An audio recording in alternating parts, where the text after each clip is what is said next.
some of the voices, some of the poets of the past who have had moved me, whose work has moved me and has inspired me.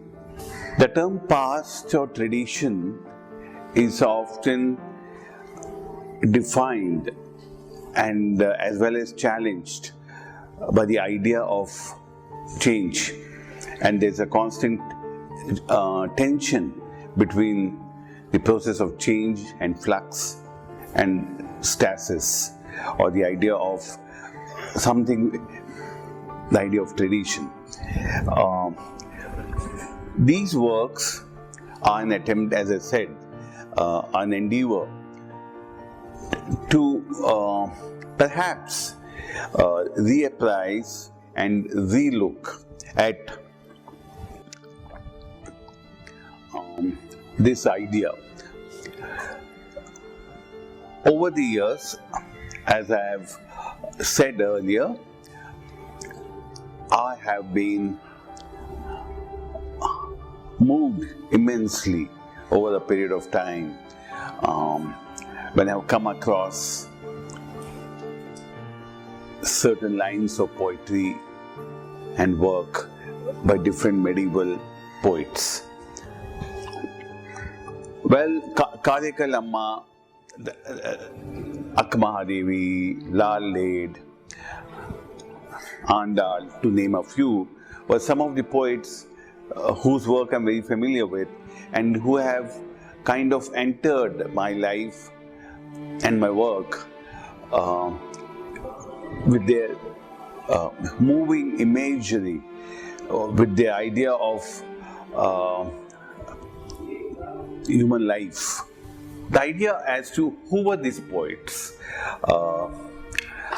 what kind of circumstances led them to come out with such radical worldview, as well as their take on human life. Most of them I have dealt with in this show are women. Most of them belong to different parts of the country. They are kind of separated by geographical locations, right from, as one says, from Kashmir to Tamil Nadu, divided by time, by centuries. Yet when they spoke, yet when they sang, yet when they felt with their words, they were so akin, they were so similar in tone that one wonders if they had a chance perhaps to have met and exchanged what they felt. So most of the works in the show are also perhaps close to this idea of search for truth, of devotion, and a reverence for truth, for search for truth.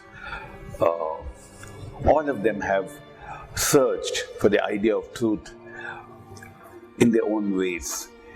And somebody like Karekal Amma, who accepts that she would prefer to be ugly hag, to somebody like Akmahadevi or Lal Led, who wandered round naked on the face of earth, singing and talking and expounding about the idea of unity and truth, is perhaps what has moved me, and is perhaps what has become an integral part which runs seen and unseen like a thread through most of my works in the show. The other poet whom I have also dealt very exhaustively in this series is the 8th century Tamil poet called Manivachakar. There's a beautiful image of his which is part of the Chola bronzes, an image which I have used as a leitmotif in these works. Now, I played around the image, and I have seen, or I have tried, or I have attempted to find out if one could perhaps, if I may put it, approximately closely come to the kind of intensity, emotional intensity, which they achieve in their poetry. Now, how does one translate, if I may say so, from one language, in this sense, a literary language, which comprises of words, phrases, to a language of painting, which has probably a different elements, which form its grammar and its syntax. When I'm talking of my work, I'm talking of things like colors, I'm talking of imagery, I'm talking of texture and lines. So perhaps the attempt has been to devise means, to devise various modes and ways in which one can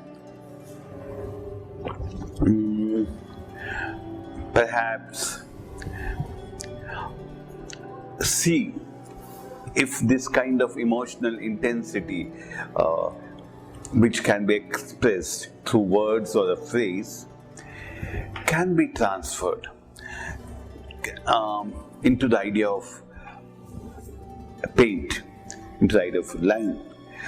So that when one looks at a work, one perhaps feels the same kind of sense of deja vu or emotional exaltation which one has when one comes across a beautiful line of poetry.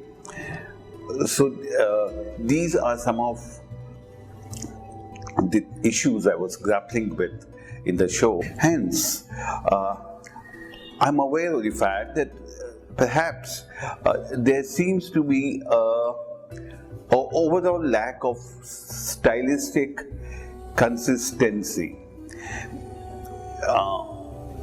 across the body of work.